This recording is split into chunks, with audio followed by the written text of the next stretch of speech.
আসসালামু আলাইকুম, সবাইকে জানাই স্বপ্নঙ্কুরের পক্ষ থেকে শুভেচ্ছা ও অভিনন্দন। আমাদের এগুলো চায়না থ্রি সিডলেস লেবুর গাছের কলম বাঁধা হয়েছে এবং আমাদের দেখেন কত সুন্দর করে কলমগুলো বাঁধা হয়েছে এবং আমাদের প্রত্যেকটা সিডলেস লেবুর গাছেই অসংখ্য লেবু আছে, গাছ ভর্তি লেবু এবং সেখানেই কলম বাঁধা হয়েছে।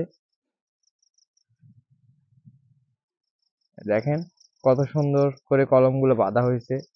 আর দুই পাশে শক্ত আপনার কট সুতো দিয়ে বাঁধা হয়েছে, এতে করে আপনার ভিতরে বাতাস যেতে পারবে না। এই যে আমাদের গাছগুলো কত বড় বড় গাছ। এই যে আমাদের এখানে যারা আছে এগুলো আমাদের দক্ষ কারিগর, এরা তাদের হাতের নিপুণতার ছোঁয়ায় এই কলমগুলো করতেছে এবং এই কাজগুলো খুবই সহজ কাজ, যে কেউই করতে পারবে, তবে এখানে দক্ষতা থাকতে হবে। এরা আমার বাগানের সাথে দীর্ঘ 2 বছর ধরে এরা এই কলম কাটার কাজগুলো করতেছে এবং এই যে এইভাবে আগে ছালগুলো আগে ছাড়াই নিচ্ছে। এগুলো ছাল ছাড়িয়ে নেওয়ার পরে আপনার মাটি লাগাবে, তারপরে দুই পাশে পলির সাথে রশি দিয়ে বাঁধবে।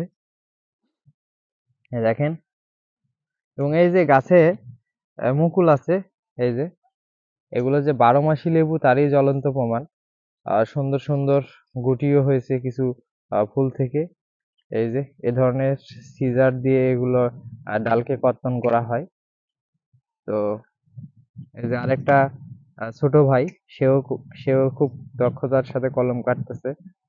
আসলে এরা এই যে এখন অলস সময় পার করতো, সেই অলস সময় পার না করে এরা আসলে কাজ করতেছে। এটা আসলে আমাদের আহ, সমাজের জন্য আসলে ভালো, কারণ এই ধরনের ছেলেরাই আগামীর ভবিষ্যৎ। এই যে এই পাশে আরেকজন কাজ করতেছে, এ আমার ভাতিজা। এই যে খুব সুন্দর করে সে কলমগুলো বাচ্ছে এবং আমাদের এই বাগানে অনেক কলম করা হবে। যদি কোনো ভাই আমাদের কাছ থেকে সিডলেস লেবুর চারা সংগ্রহ করতে চান, তাহলে আপনারা অগ্রিম বুকিং দিয়ে রাখতে পারেন। এই যে এগুলো আপনার 15 থেকে 10 দিনের ভিতরে এগুলোতে শিকড় চলে আসবে। এই যে, এবং কিছু কিছু ডাল কর্তন করার সময় আমাদের লেবুও কাটতে হচ্ছে। এবং আমাদের প্রতিটা ডালই বয়স্ক ডাল। দেখেন কত মোটা এবং বয়স্ক ডাল। এই ধরনের ডালকে নির্বাচন করা হচ্ছে এই কারণেই যে আহ, এতে করে আপনি যারা আমাদের কাছ থেকে চারা সংগ্রহ করবেন তারা লাভবান হবেন। যে খুব সুন্দর করে যে শক্ত করে বাঁধা হয়েছে।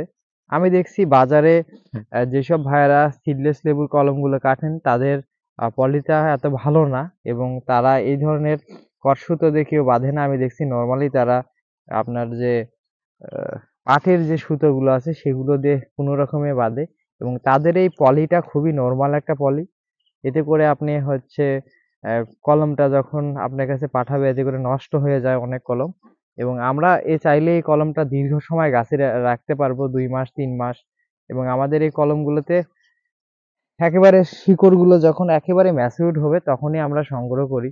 15 দিন বা 20 দিন পরে আমরা এই কলমগুলো কাটি না। আমরা মিনিমাম 1 থেকে 1.5 মাস রাখি এবং আমাদের কাছে পূর্বের কিছু কলমও আছে। দেখেন, আপনাদেরকে পূর্বের কলমগুলো দেখাই। এই যে একবারে শিকড় বের হয়ে গেছে, এগুলো 1 বছর আগেকার কলম।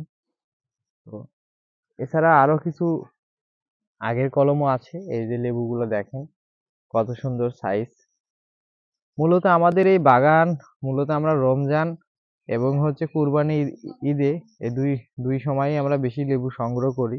আর বেশিরভাগ সময়ই আমরা এখান থেকে গুটি কলম সংগ্রহ করি, কারণ আমাদের একটা গুটি কলমের একটা হিউজ মানে অর্ডার আছে। তো সেই অর্ডারের জন্য আমাদের এই কলমগুলো কাটা। এবং আমরা নিজেদেরও আসলে নতুন যে প্রজেক্ট করতেছি সেখানেও আমাদের গুটি কলমের প্রয়োজন বেড়া হিসেবে। মূলত এখন ইদানিং কালে বাণিজ্যিকভাবে লেবু চাষ অনেকেই করতেছে, আবার অনেকেই করতেছে না। তবে বেশিরভাগ ভাইয়েরা এখন লেবুকে বেড়া হিসেবেই বেশি প্রাধান্য দিচ্ছে।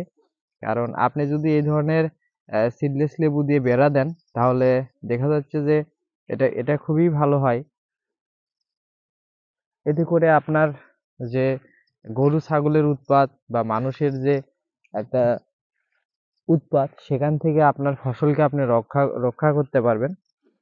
তো ধন্যবাদ সবাইকে। আমার স্বপ্ন অঙ্কুরের সাথে থাকবেন, এবং যদি চারা লাগে আমাকে বলবেন, ইনশাল্লাহ ভালো কোয়ালিটি চারা পাবেন।